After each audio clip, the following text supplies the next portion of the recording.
In this video, I'm going to show you how to set up your hoop for embroidery.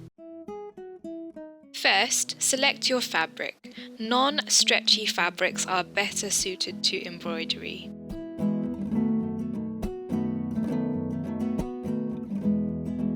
Cut your fabric, leaving approximately 4 cm extra on each side.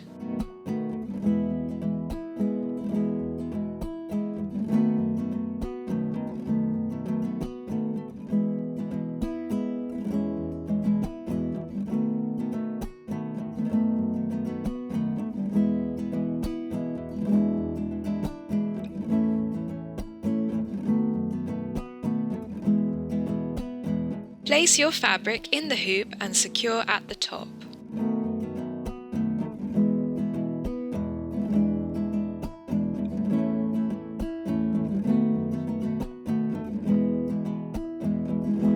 Go around your hoop, tightening the fabric on all sides.